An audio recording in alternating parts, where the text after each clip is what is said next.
আল্লাহ বলেন আমি মানুষ বানানোর ক্ষেত্রে দুর্বল করে বানিয়েছি, মানুষের মতো দুর্বল কোনো প্রাণী বানাই নাই। পিপিলিকার কাছেও আমরা বড় দুর্বল, একটা মশার কাছেও দুর্বল। মানুষের হাতে বানানো 2 টাকা দামের একটা ব্লেডের কাছেও আমরা বড় দুর্বল। মেধার বেলায় দুর্বল, খানার বেলায় দুর্বল। বড় বড় সমুদ্রের ভেতরে আটলান্টিক মহাসাগর, প্রশান্ত মহাসাগর, বড় বড় সমুদ্রের ভেতরে নীল তিমি আছে। এক একটা নীল তিমির দৈনিক খানার তালিকা 1000 কেজি চিংড়ি মাছ। কে খাওয়ায়? গর্তের পিপিলিকা পর্যন্ত খানা দেয় আমার আল্লাহ। আল্লাহ মানুষের এত দুর্বল করে বানাইছেন, মানুষের মতো দুর্বল কোন প্রাণী আল্লাহ মাখলুকতের মধ্যে বানান নাই। দুর্বল বানাই আল্লাহ সম্মান দুর্বল করেন নাই, বরং সম্মান দিলেন সমস্ত মাখলুকতের উপরে। ওয়ালাকাদ কাররামনা বানি আদম ওয়া হামালনাহুম ফিল বাররি ওয়াল বাহরি ওয়া রাযাকনাহুম মিনাত তাইয়্যিবাত ওয়া ফাদ্দালনাহুম আলা কাসীরিম মিম্মান খালাকনা তাফদীলা। বনি আদম বড় দামি, মাটির মধ্যে চলার মতো ব্যবস্থা করেছেন, পানির মধ্যে সমুদ্রের মধ্যে চলার মতো ব্যবস্থা আল্লাহ করেছেন। কুকুরেও খানা খায়, গরুতেও খায়, পেটের ক্ষুধা নিবারণ করে। মানুষের পেটের ক্ষুধা নিবারণ করার জন্য আল্লাহ খানার আয়োজন করেছেন। তবে মানুষের খানার মতো পিওর পবিত্র খানা জমিনে আর কারো জন্য আল্লাহ দেন নাই। আল্লাহ পাক বলেন, ও বান্দা, আমি তোমাকে যদিও দুর্বল করে বানাইলাম, তবে তোমার মর্যাদা সবার উপরে দিয়ে দিলাম। বাতাসের কাছে তুমি দুর্বল, একটা বাঘের কাছে দুর্বল, একটা মশার কাছে তুমি দুর্বল। দেখছো নিরে বান্দা, যখন তুমি রাতের বেলা ঘুমাও, মশারি টানাইয়া ঘুমাও, মশারির ছিদ্র দিয়া মশা ঢুকার কোনো কায়দাই নাই, এরপরও ঢুকে যায়। ঢুকার পরে চোখ বন্ধ, তোমার ঘুম, হঠাৎ করে কানের সামনে মশা ঘুরে আর আওয়াজ দেয়।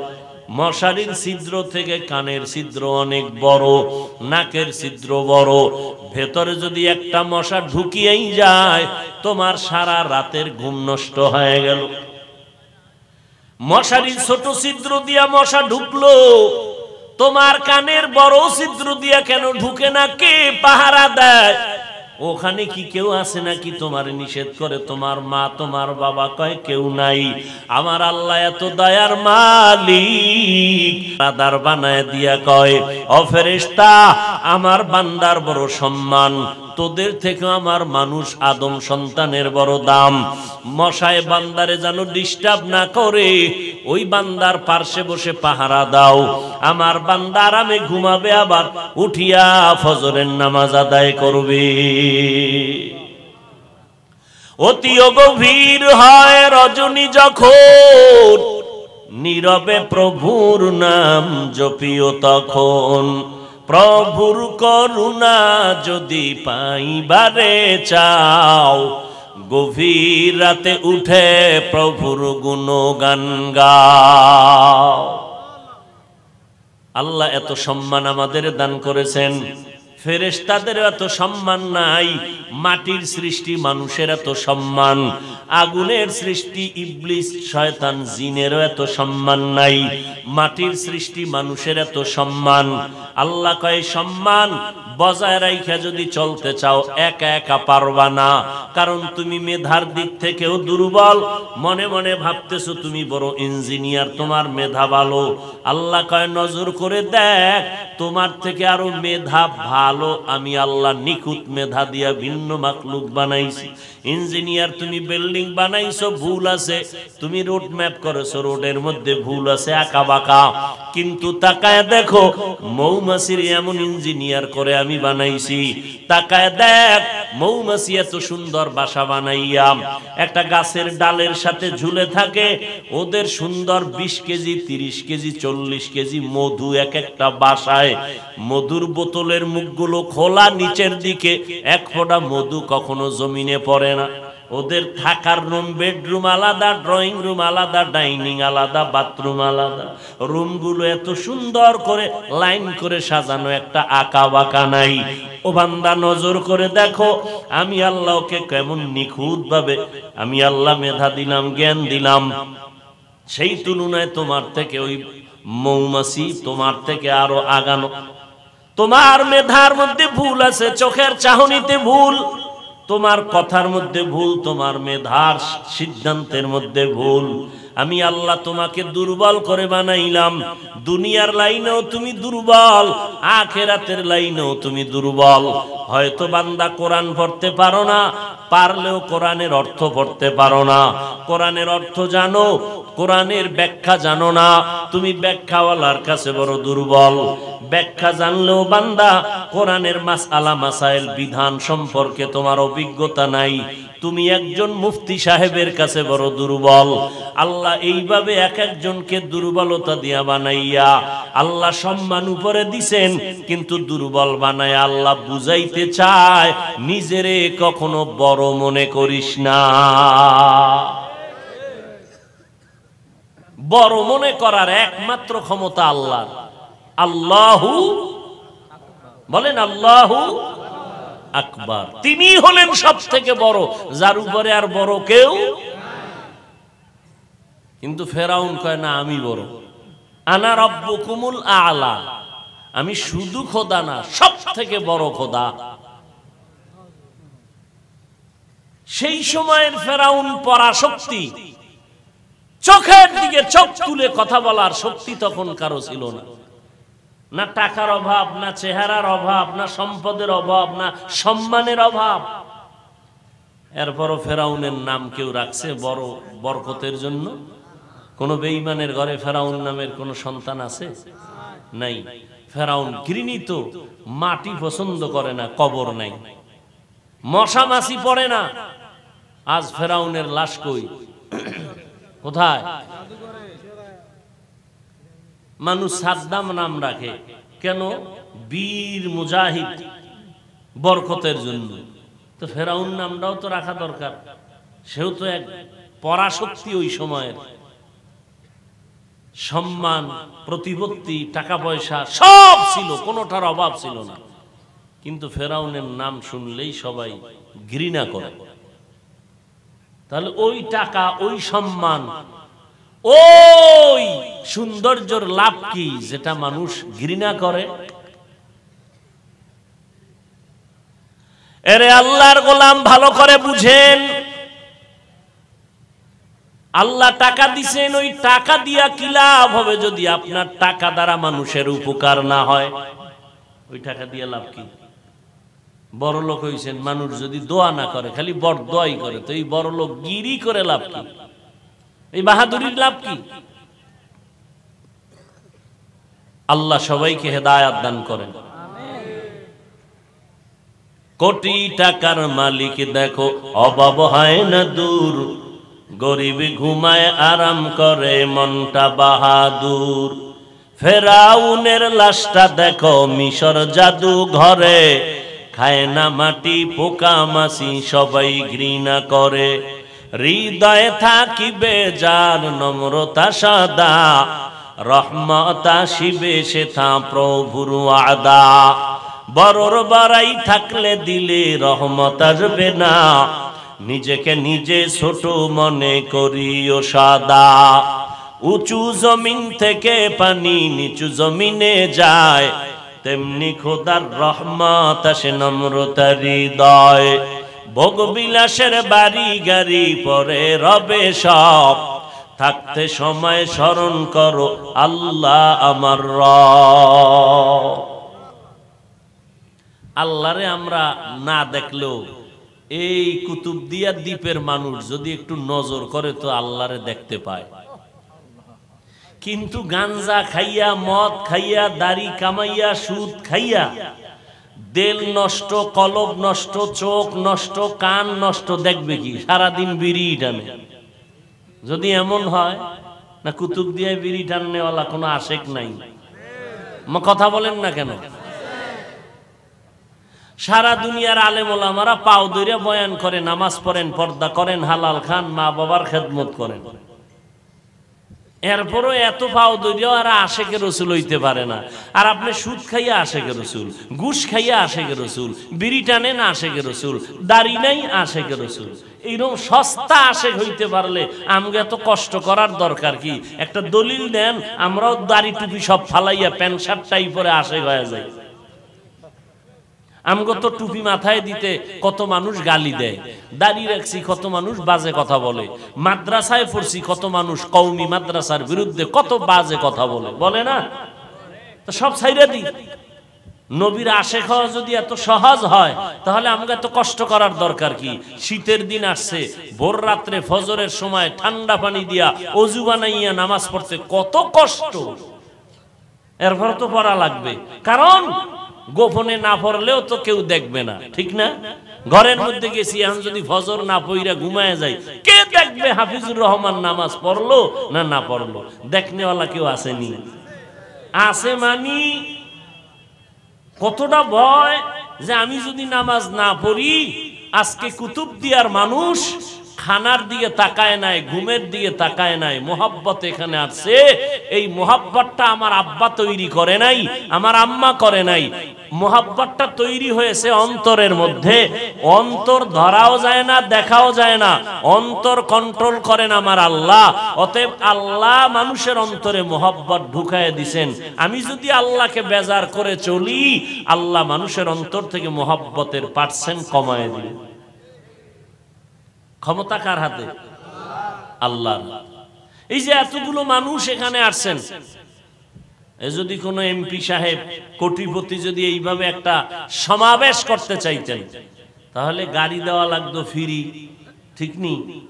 বসার জন্য ভিআইপি জায়গা, এখানে তো বিছনাই নাই, সোহেদেই না, একজনের জুতা দিয়ে বয়ে রয়েছে মাটির মধ্যে, কেউ দাঁড়ায় রয়েছে। এরপরে আসার পরে নাস্তা ফাঁকে ফাঁকে নাইলে চেয়ারের বাড়ি। এরপরে এতগুলো মানুষকে নিয়ন্ত্রণের জন্য কত আইন শৃঙ্খলা বাহিনী, পুলিশ লাগতো। আর এই ময়দানের ভেতরে একজন মানুষকেও জোর করে আনা হয় নাই, জোর করে আনা হয়েছে। কেউ পায়ে হেঁটে আসছেন, কেউ গাড়ি ভাড়া করে আসছেন। আসার পরে কেউ ভালোভাবে বসতেও পারেন নাই। কে বড়, কে ছোট, কে আলেম, কে মূর্খ, সব একাকার হয়ে বসে গেছেন। নিয়ন্ত্রণের জন্য কোনো বাহিনী নাই, সব চুপচাপ হয়ে বসে গেছেন। এটা কেমন করে সম্ভব? একমাত্র মদিনাওয়ালা নবীর আশেক হলেই এটা সম্ভব। জিন্দগি মে বন্দগি তু কর নাহি, जिंदगी में बंदगी तू कर नहीं, जिंदगी बे बंदगी शर्मिंदा है, जिंदगी बे बंदगी शर्मिंदा है। दुनिया में हो दुनिया का ताल्लुगार ना हो, बाजार से गुजर हो खरीदार ना हो। दुनिया में हो दुनिया का ताल्लुगार ना हो, बाजार से गुजर हो खरीदार ना हो। ये दुनिया एक मिसल कागज फूल है, ये दुनिया एक मिसल कागज फूल है। जिंदगी में बंदगी तू कर नहीं, जिंदगी बे बंदगी शर्मिंदा है, जिंदगी बे बंदगी शर्मिंदा है, जिंदगी में बंदगी कुन बंदगी, बंदगी बे जिंदगी शर्मिंदगी। अरे अल्लाहर बंदा তুমি চতুর্মুখী দুর্বল, খানার বেলায় দুর্বল, ঘুমের বেলায় দুর্বল, মেধার বেলায় দুর্বল, দুনিয়ার লাইনেও দুর্বল, তুমি আখিরাতের লাইনে দুর্বল।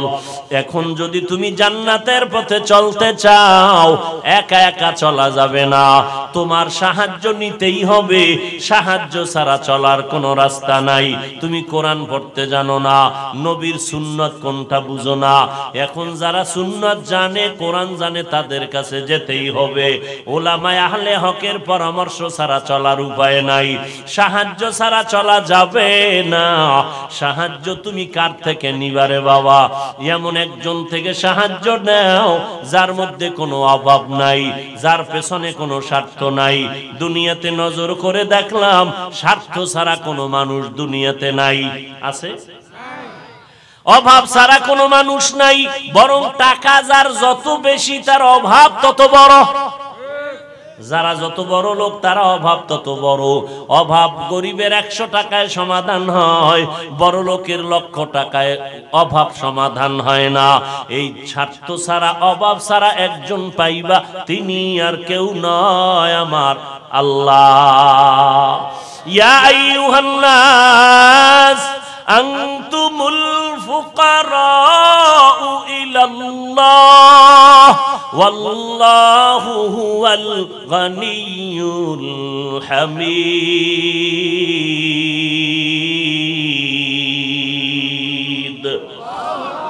गर तवक्कुल मी कुनी हर सुबह शाम, मीरा सानाद रिस्क तू अजला मकाम। বাহাদুরি করিও না রে বাবা, অন্যের সাহায্য ছাড়া চলা যাবে না। দোয়াও কিন্তু একটা সাহায্য, দোয়াও সাহায্য, সাহায্য ছাড়া চলা যাবে না। মা বাবায় দোয়া করে, এর সাহায্যে আমরা বড় হয়েছি। মা বাবার ক্লান্ত পরিশ্রমের কারণে আমরা বড় হয়েছি, মা বাবার সহযোগিতায় বড় হয়েছি। কিন্তু স্বার্থ ছাড়া জমিনের মধ্যে কোনো মানুষ নাই, অভাব ছাড়া কেউ নাই। যার কোনো অভাব নাই তিনি হলেন আমার আল্লাহ, যার কোনো স্বার্থ নাই তিনি আমার আল্লাহ। এরে বান্দা, নিজেরে বড় মনে করলে ধ্বংস অনিবার্য। আল্লাহর এক বান্দা বড় আবেদ, আমার নবী সাহাবায়ে কেরামদের ঘটনা শুনাইতেছেন। বড় আবেদ, বনি ইসরাইলের ভেতরে নাম বড়, নাম ডাক বেশি, এত ইবাদত করতেছে। একদিন সিদ্ধান্ত নিয়ে নিল, ঘরের মধ্যে থাইকা ইবাদত একুরেট হয় না, মানুষের সাথে চলাফেরা, মন মানসিকতা নষ্ট হয়ে যায়। সিদ্ধান্ত নিয়া পাহাড়ের কিনারায় চলে গেল। পাহাড়ের উপরে উঠা ছোট্ট একটা রুম বানাইয়া ওইখানে আল্লাহর বান্দা ইবাদত করে। পাহাড়ের চূড়ায় সাধারণ মানুষ সেখানে যায় না, মন মানসিকতা নষ্ট হয় না। আল্লাহর বান্দা পাহাড়ের চূড়ায় গিয়া ইবাদত করে। ঘরের ভেতরে মা বড় একা, আম্মা জান ঘরের মধ্যে বসে মোটামুটি জীবন যাপন করে। সন্তান আসে না, ইবাদতের মজা পাইয়া পাহাড়ের চূড়ায় উঠে ওখানে ইবাদত করে। একদিন মা মনে মনে ভাবলেন, আমার সন্তান আমার কাছে না আসলে তো আমি ও থাকতে পারে, আমি মা তো থাকতে পারি না। কারণ আমি মা, সন্তানের আমি গর্ভ ধারণ করে কত কষ্ট করেছি। মা সিদ্ধান্ত নিল, আমি হেঁটে হেঁটে পাহাড়ের কিনারায় যাইয়া আমার বাবার চেহারাটা একটু দেখা কলবেরে সান্ত্বনা দিব। আম্মা জান ঘুমের থেকে উঠা সকালবেলা সূর্যের গরম যখন শুরু, হেঁটে হেঁটে পাহাড়ের কিনারায় চলে গেলেন। আল্লাহর বান্দা আবেদ পাহাড়ের চূড়ায় ইবাদত খানায় নামাজ পড়ে আর আল্লাহরে সিজদা দেয়। আম্মা জান পাহাড়ের কিনারায় যাইয়া সূর্যের আলোতে উপরে তাকাইতে কষ্ট হয়, হাতটাকে কপালের সামনে নিয়ে ছায়া দিয়া উপরে হালকা ভাবে তাকাইয়া এরপরে ডাক দিলেন, এই সন্তান, আমি তোর মা পাহাড়ের কিনারায় আসছি, একটু দেখা দাও। আমি মা তোমার চেহারাটা দেখার জন্য পাগলের মতো হয়ে গেলাম। আল্লাহর বান্দা পাহাড়ের উপর থেকে মায়ের কণ্ঠের আওয়াজটা শুনছে। এমন সময় ডাক দিছে মা, যেই সময় আল্লাহর বান্দা নামাজে দাঁড়ানো। চিন্তায় পড়ে গেল, এখন কি মায়ের ডাকে সাড়া দিব নাকি আমার মাওলার সাথে আমি কথা বলবো। সিদ্ধান্ত নিয়েই বান্দা মায়ের ডাকে আর সাড়া দেয় নাই, নামাজে দাঁড়ায় গেল, নামাজের ভিতরে মশগুল হয়ে গেল। আম্মা জান দীর্ঘ টাইম কষ্ট করে দাঁড়াইয়া সন্তান যখন সাড়া দেয় না, মা হালকা একটু কষ্ট নিয়ে বাড়ির মধ্যে রওনা। বাড়িতে চলে আসলেন। ঠিক আছে বাবা, তুই ইবাদত করো, ওখানে থাক, আমার ডাকে সাড়া দিলি না, দুঃখ নিয়ে চলে গেলাম। মা বাসায় চলে গেল, কিন্তু মায়ের চোখে ঘুম হয় না। সন্তানের প্রতি যে মায়ের এত মায়া, ওই মায়ের সন্তান মায়ের মায়া কখনো বুঝবে না। যদি সন্তানগুলো মায়ের কষ্ট বুঝতো, জীবনে কোনো সন্তান মায়ের কষ্ট দিতে পারত না, মায়ের চোখের পানি ফালতে পারত না। মা রাতের বেলা ঘুমাইতে পারে না, কষ্ট বুকের চাপা দিয়া। আবার পরের দিন মা বলে, না আজকে আবার একটু যায় বাবারে ডাক দেই, দেখিনি একটু চেহারাটা দেখতে পারি, কলিজাটা ঠান্ডা করতে পারি। আবার আম্মা জান দ্বিতীয় দিন চলে গেলেন সূর্যের গরমে, পাহাড়ের কিনারায় যাইয়া হাতটারে কপালের কাছে নিয়ে আবার ডাক দিছে, ও সন্তান তোমার মা ডাকতেছে, আসো একটু পাহাড় থেকে আইসা মায়ের কাছে দেখা দিয়া যাও, কলিজা ঠান্ডা করো। সন্তান এখনো নামাজে দাঁড়ানো। এবারও চিন্তা করলো, আমি মায়ের ডাকে সাড়া দিব নাকি আমি নামাজের মধ্যেই থাকবো। সিদ্ধান্ত আগের মতোই অটল, নামাজ আমি ছাড়বো না, মায়ের ডাকে কোনো সাড়াও দিব না। মা দ্বিতীয় দিনের মতো কষ্ট পাইয়া বিদায় নিয়ে বাসায় চলে গেলে, কিন্তু মা মনেরে বুঝাইতে পারে না, সন্তানের কষ্ট কখন মন থেকে যায় না। এরে আল্লাহর বান্দা, স্বামী আর স্ত্রী এক জায়গায় ঘুমায়, হঠাৎ একদিন তাকায় দেখে স্ত্রী বালিশে মাথা লাগাইয়া গুনগুন গুনগুন করে কান্না করে। আব্বা জান জিজ্ঞাসা করে, বিবি কাঁদো কেন? কয় তোমার ঘুম তুমি ঘুমাও, আমি মনের দুঃখে কাঁদি। বলে কি দুঃখ?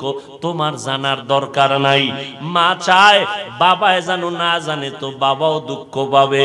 স্বামী বেচারা কয়, না বলো তুমি কেন কাঁদো? আমার মনে বড় কষ্ট লাগতেছে। কেন কাঁদো বলো? মা চোখের পানি ছেড়ে কয়, স্বামী আমার